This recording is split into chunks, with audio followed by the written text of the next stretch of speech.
So, sino ang reporter natin last time? Group ni? Jenny. Asan si Jenny? Jenny? Ay, si Jenny. Jenny na lang open. So, Ma'am Jenny, can you give us a brief or summary lang or kahit na anong tatandaan mo lang? Siyempre, report mo yun, so dapat may alam ka.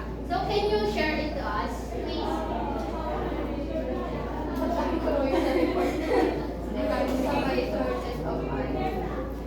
Sources of art. Yes, Sir Jerome. We learned last week. We have learned last week about subject of art and how we present it. So, sources of art and ano sabi niya? How we present it. Anyone else? Any other hand? Wala na? Yes, Miss Bang Judy. Expressionism, realism, surrealism, yung mga types ng paintings, pinag-aralan din natin. Thank you po. So, next slide, please.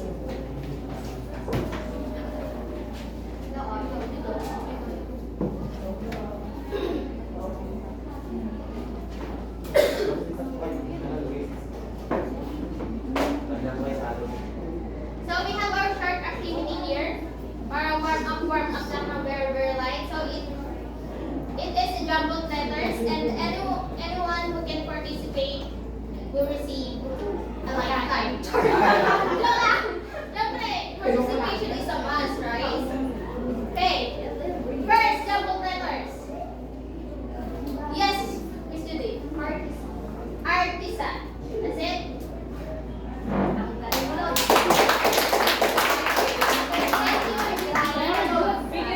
Very good, class. Next. Paano kayo mag-overthink kayo? Di ba doon kayo magaling? Introduction. Mr. Jerome. Production or introduction? Ano doon? Production. Production.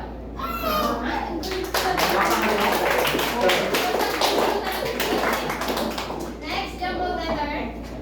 Ano lang? Bite. Nagdadagdag. More. Edit mo na, edit. Bite. I want more. Wala na, let's go. Ayun, ay, jumbo na. Ay, ito lang. May bite. Sige, ito na naman. Okay, matulog pa. Okay, go guys. Yan talaga. Okay, so start na po tayo sa ng Unit 3, Artists and Artisans. Of course, we have our learning objectives. First is define an artisan's medium and technique. Differentiate between artists and artisans' approach or technique toward a particular medium. And last, explain the 3 stages of the creative process. So for the overview, can anyone read, please? Yes, Sarah. This unit focuses on the most important element in the creator in any work form, which is the artist or the artisan. The artist or artisan's medium, technique, and process in the art stems from their urge to create, which is universal and widespread. Artists and artisans are driven by their sense of wonder and curiosity. The stages in the creative process would reflect the notable works from the different artists and artisans who were given the highest recognition from art. So, sabi nga din sa overview is magkaiba ang artist and artisan. And mag-aaralan natin kung ano yung mga medium or technique na ginagamit nila sa art. Okay, first we have the artist.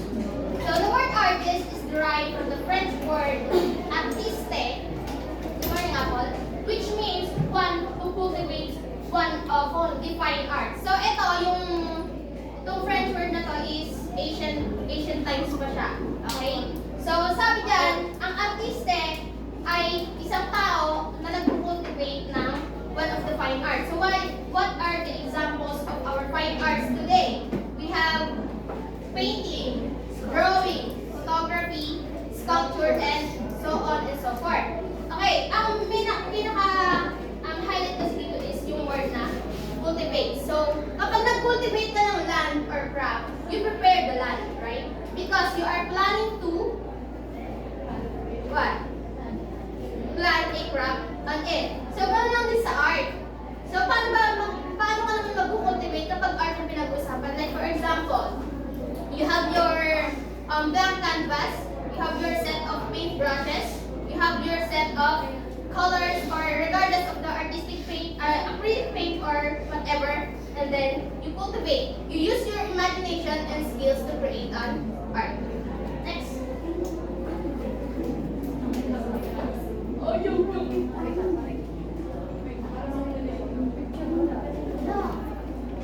Okay, so, ano niya talaga guys? Ano natin?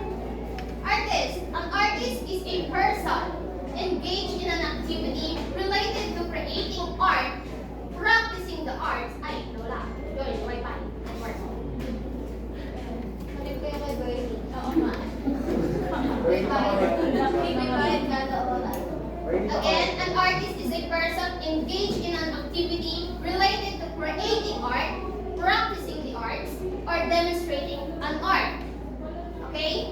So, dati kasi, ang art is, nire-refer lang siya sa, during ancient time, nire-refer lang ang term ng artist if you are a painter, if you are a sculptor, rather.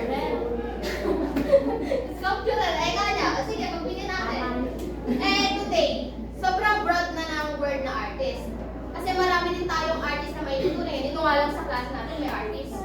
Si Dayan, nagdududal siya. Artist. Si Apple, magaling mag-makeup. Artist. Makeup artist, right? Si Jerome, na singer.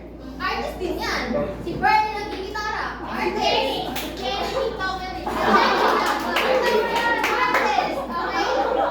So, as long as you are creating art, practicing the art, or demonstrating an art, you are an artist. Okay? Meron din naman sa entertainment business or in terms of business context, especially for musicians and performers. Yun nga yung example ko si Jerome and si Bernie. Okay. So artists are creative individuals who use their imaginations and skills to communicate in an art. For example, lalakad ka lang kahit sa alley. Halimbawa, may naamoy ka lang, bangunog, nakakagutom. So mag-i-imagine ka na kung ano yung niluluto. Right? Eh, artist ka, nag-drawing ka, tapos yung papel mo drawing mo. Eh, ang na-imagine mo rin ng bangus. Drawing mo ngayon yun. Ngayon, ikaw, ginagamit mo yung creativity mo. Lalagyan mo ng twist yung drawing mo. Na imbis na typical na bangus lang, lalagyan mo pa ng prutas-prutas ngayon yan. Right? So that's how you use your imagination and skills to communicate through art. Next slide. So, artist creates indirectly functional art. So, ano ba ang ibig sabihin ng indirectly functional arts? These arts are refers to the arts that are perceived through senses, and it is used to inform, educate, and entertain people and transform us into better human beings. And sama na din natin itong artists look to many sources for inspirations. Like for example, artist na si Moira. Moira de la Jare. Right? Sabi dito, indirectly functional. Nagpa-perceive siya through our senses. Pinaperceive natin siya through our senses. We have 6 senses, right? Yes. So, ano ba si Moira? Gagamitin niya yung sense niya sa feel. Right? Tapos, i-pass natin itong last bullet na to. Na too many sources for inspiration. Ano ba yung mga topic ng kanta na ngayon? Broken, ba? Kasi, divorce siya. Ay, sorry po. Which is to naman. Divorce siya. So, gagamitin na yon, yung emotion na yon, kung susunod siyang kanta, or kahit simple poem rather, tapos, pag nakasuot na siya, lagyan niya ng melody yun. So, hanggang sa makaproduce na siya ng isang kanta. So, yung mga makakarinig sa kanya, or listeners niya, or mga tumatangkilik sa words niya, makaka-relate na yun. Bakit? Kasi, naiintindihan nila yung naisip parating ni Moira through her song. So, imagination and skills, check. Communication, check. So, the artisan, artist and artisan magkaiba yun ha.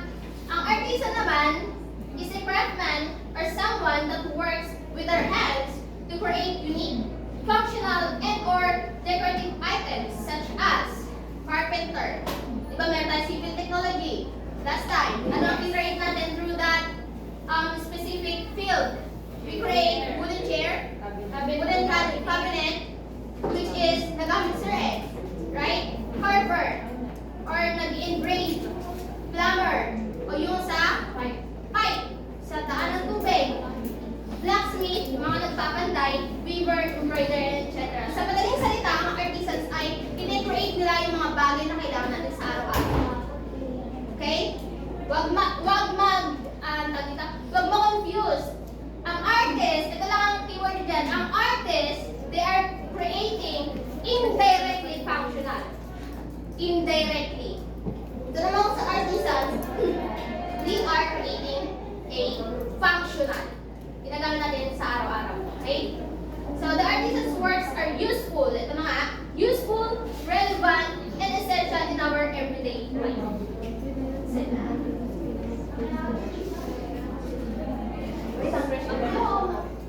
Okay. Wala kasi pictures. So, we have our two examples of artists and artisans here. Kilala niyo naman siguro si Ato Mangod. Yes. Isa siyang tattoo artist. Ito kasi, pinuha ko lang siya sa dito, sa Pinoy na lang. Para kahit pa paano, ma-inform tayo. And then, itong si Lang Dulay is isa siyang native weaver. Si Ato Mangod is native tattoo artist. At ito naman si Lang Dulay is siya ay isang Tivoli, galing siya sa Tivoli, and ang ginagawa niya is the weaver. Pero buhay pa sila pareho. Malapit pa lang pa, malapit pa lang. Ano, mabubuhay yung mga yan eh.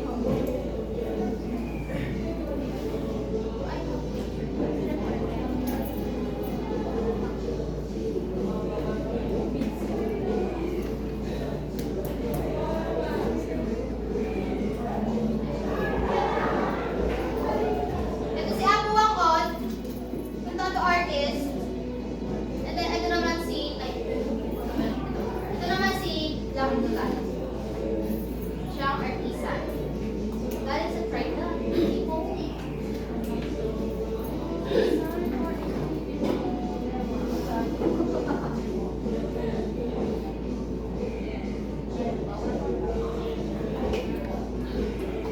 Ha? Kaya ko lang ako. Para masaya ka ng buhay kasi sa kabila pinupito. Saan? May nonton.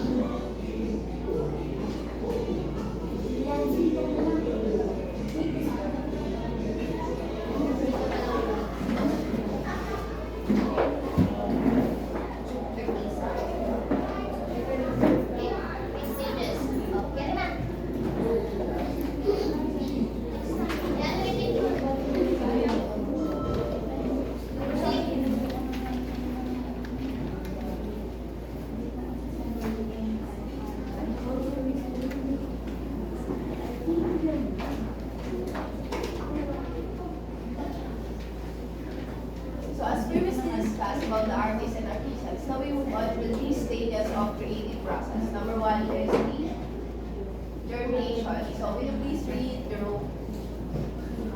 Germination. In the germination stage, you are planting the seeds of your creation. The most important and difficult thing in this stage is choosing. It is the initial moment when you conceive the next project in your life and the moment with a lot of energy coming out of the future you envision. Thank you, Jerome. So in germination stage, you are planting the seeds of your creation. It is a metaphor which means you are gathering. You are in an initial stage where you are gathering the information, your ideas, or thoughts. So the most important and difficult thing in this stage is choosing. Bakit ba mahirap pumili? Kasi ayun nga, madaming idea. So, mahirap pumili kasi as an artist. Siyempre, perfectionist ka sa work mo. So, kailangan mo piling talaga kung ano yung maganda. Yes, then. Ano din, mahirap kasi kailangan ng marami kang dapat i-consider para mas maganda yun. Correct. So, madami tayo kino-consider sa pagpili in terms of sa arts. In terms of sa arts naman, for example naman, you are financially, siya dito sa may example natin sa presentation, yung sleep and study. So, inisip mo kung matutulog ka na ba, iwasan mo na lang reviewin, or mag-study ka na para kung bukas example of germination. So you are choosing it. You are choosing what artwork you are going to create. So next one is the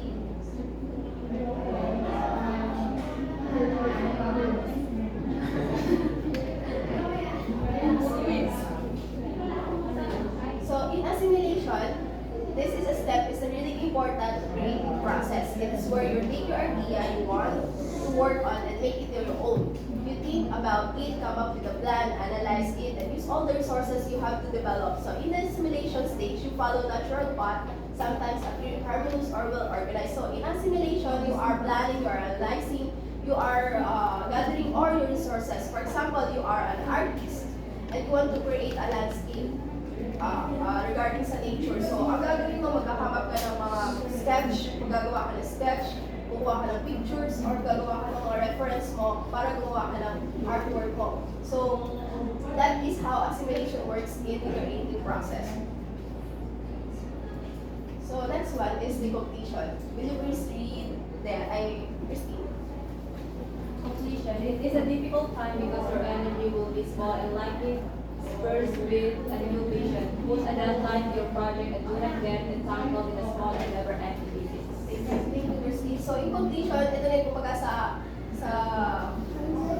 ipapasa mo activity, ito na yung part na kung saan matatapos na yung activity mo, magpapasa ka na ng deadline. So, in completion, you are, it is the completion stage represent the realization of your creative vision. So, in completion, you are putting deadline to your artwork. So, kumbaga, sa part na yun, nagpapolish ka na ng activities mo, nag-finish ka na ng masterpiece mo sa artwork mo.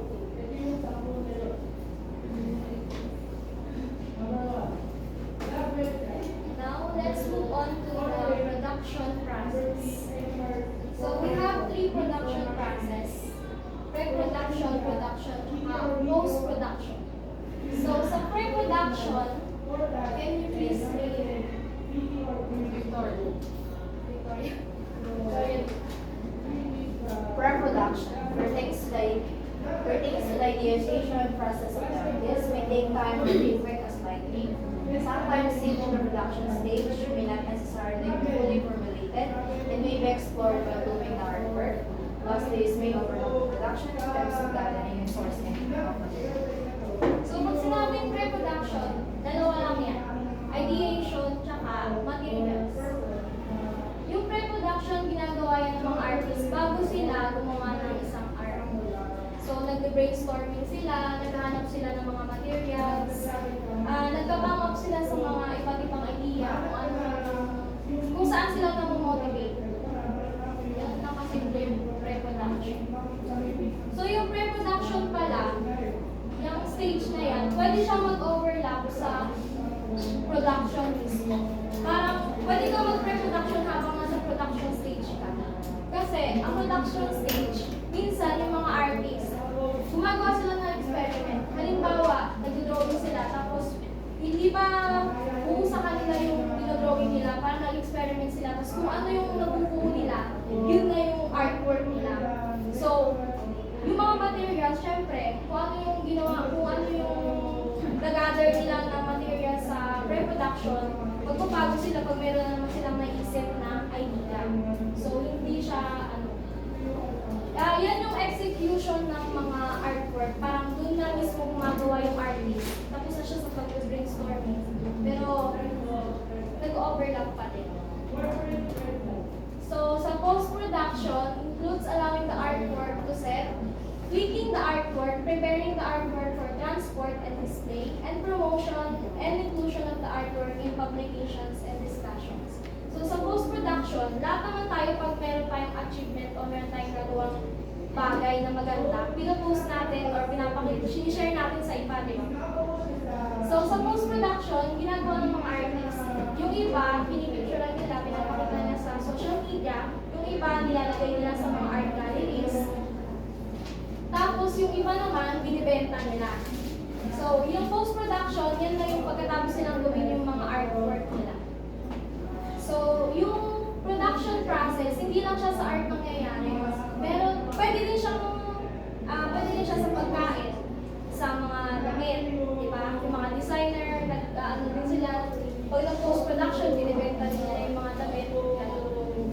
hindi lang para sa art yung production practice. That's Now let us proceed to art couple.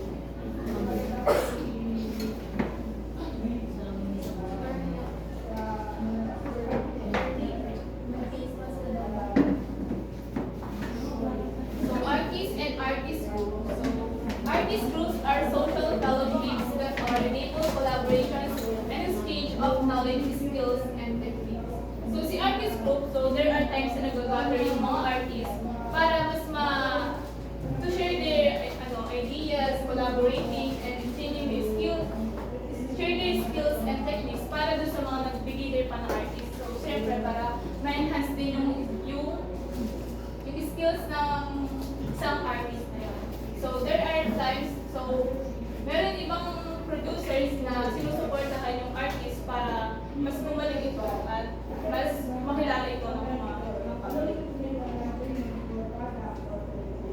So, si Art Academy, so the Academy is the formal institution for instruction about art practice and production.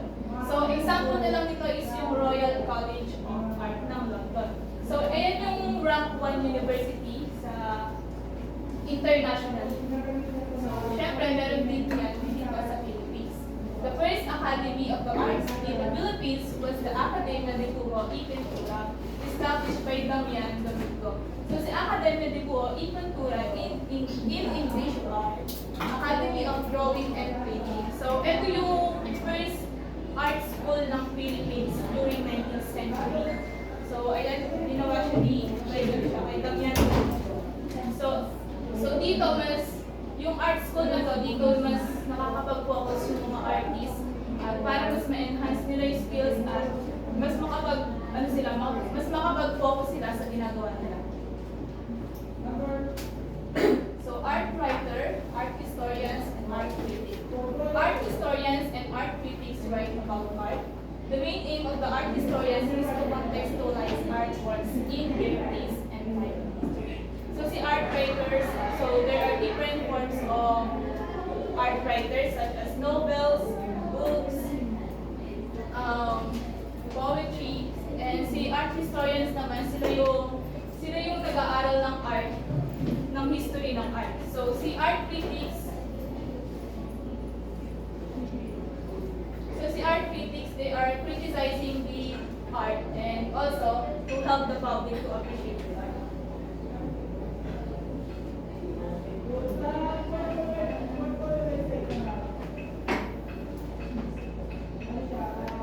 So, si art collectors are the patron of art. They buy finished artwork or commission artists to create specific artworks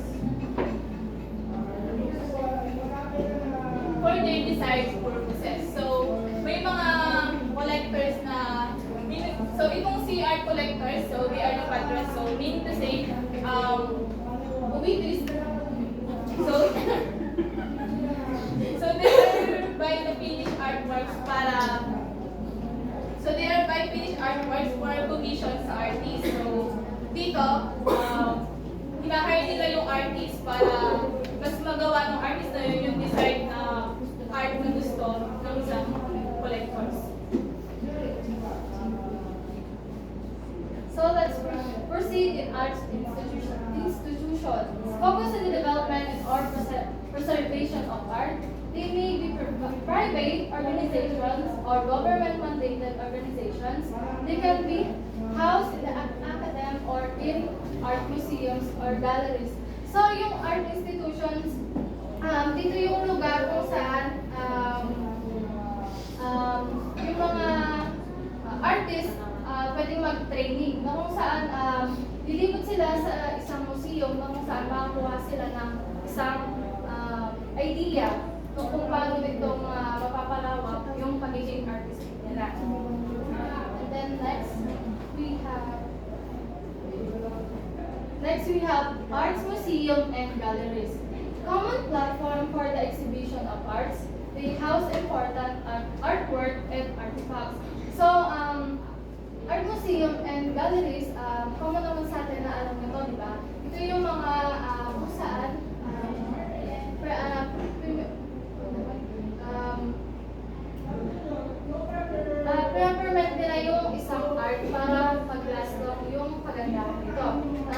difference naman ng museum at galleries, yung museum is a public or non-commercial institution na kung saan mapupunta natin siya palagi, which is may bayad, educational purposes din siya. And also sa galleries naman, ito yung mga galleries na seldom na mapupuntahan natin, which is yung mga kapunta lang is yung mga higher artists. Na kung saan, yung mga taong yun is yung kayang bilhin yung mga mamahalin na mga artwork. Next, we have art curators. Responsible for organizing exhibitions in galleries or museums, they are responsible for searching and developing themes for exhibitions. They are responsible for coordinating with artists. So yung mga curators, sila yung nangangalaga sa mga artwork. Minsan yung mga curators, hindi sila, may ibang curators pala na hindi nila pinapantay, inalagan yung mga collection. Sila din yung mga tumutulong sa mga artists na nagbibigay din ng mga idea na kung saan mas maparami silang tao mapapunta sa galleries or museum.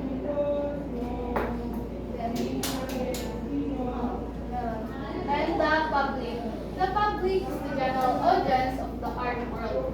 Today, the art scene is continuously opening itself to the public, from the small shows to the independent group to grand exhibitions by big names in the street.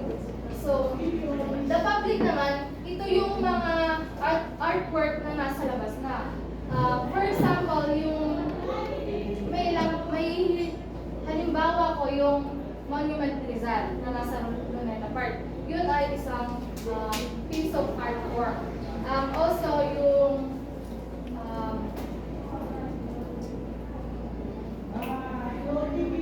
nasa Singapore yung Merlion. Oo, yung Merlion. Yun din yung public art na may halimbawa.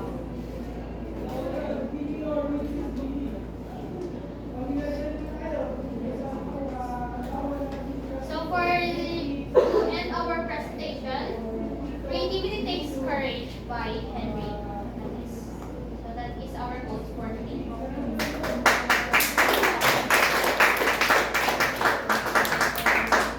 Mag-review ba kayo? Siyempre. Sige, we'll give you a 5 minutes to review. Ano yung type na? Ano lang, true or false? Ilang items pa yun? 15 lang naman, madali lang. Hindi naman masakit sa sa baga. Masakit yung 300. 5 minutes. Saan ba? 1/4 ba?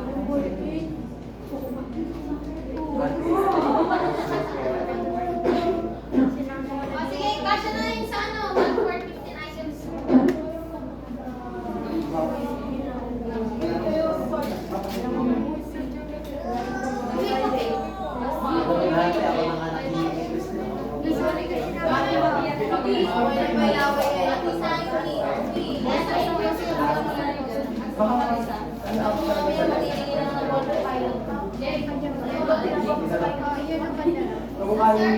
Hindi.